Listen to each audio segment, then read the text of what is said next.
Maha Salvador, magbabalik ka pamilya na. Ayon sa Showbiz Insider na si OG Diaz, nagbabalik ka pamilya na umano si Maha Salvador, ang kilalang TV host at aktres. Sa pinakabagong episode ng Showbiz Updates, noong Lunes 7 ng Oktubre, ibinahagi ni OG na abala na si Maha sa paghahanda para sa kanyang pagbabalik matapos ang kanyang panganganak.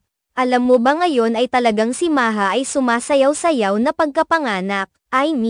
Nagpapaganda na ng katawan para sa kanyang pagbabalik nga ay bonggang-bongga. Aniya, idinagdag pa ni OG, "Welcome back, Maha Salvador. At sana tuloy-tuloy na yan." Bilang magandang balita, sinabi ni OG na hindi kasama si Maha sa mga artistang hindi na makakabalik sa ABS-CBN, kahit na ang network ay naharap sa mga isyu ng prangkisa noong 2020. Ipinahayag niyang nakahanda ang network na tanggapin si Maha pabalik sa kasalukuyan, habang isinusulat ang artikulong ito. Wala pang tiyak na impormasyon kung kailan eksaktong magbabalik si Maha o kung anong proyekto ang kanyang gagawin. Bukod dito, wala pa ring inilalabas na anumang pahayag si Maha upang patunayan o pabulaanan ang mga balitang ito. Ang pagbabalik ni Maha Salvador sa ABS-CBN ay isang magandang balita para sa kanyang mga tagahanga, lalo na't kilala siya sa kanyang talento at charisma sa telebisyon. Ang kanyang muling pagsasama sa network ay tiyak na inaabangan ng marami, at umaasa ang lahat na magiging isang makulay at matagumpay ang kanyang pagbabalik. Sa mga nakaraang taon, napanatili ni Maha ang kanyang pangalan sa industriya ng entertainment sa kabila ng mga pagsubok na kinaharap ng ABS-CBN. Ang kanyang kahusayan bilang isang artista at TV host ay hindi may kakaila, at ang kanyang pagbabalik ay isang pagkakataon na muling masaksihan ang kanyang talento.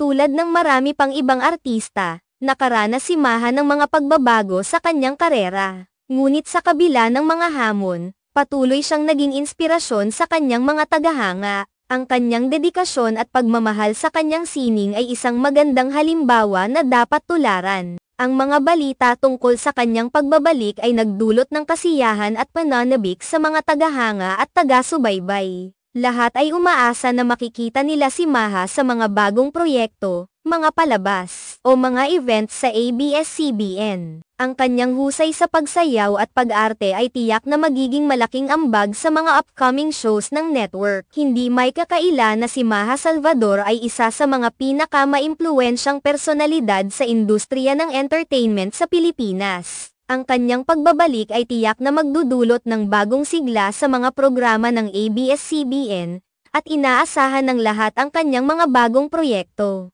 Sa huli, ang pagbabalik ni Maha ay hindi lamang isang simpleng pagkilos kundi isang pagsasama-sama muli sa kanyang mga tagahanga at sa mundo ng showbiz. Isang bagay ang sigurado, ang kanyang pagbabalik ay magiging malaking kaganapan na inaabangan ng lahat, kaya't sa bawat galaw at proyekto na kanyang gagawin, tiyak na magkakaroon ito ng malaking epekto sa kanyang karera at sa industriya. Ang kanyang muling paglitaw sa telebisyon ay magiging isang malaking highlight hindi lamang para sa kanyang sarili kundi para rin sa mga manonood na matagal nang naghintay sa kanyang pagbabalik.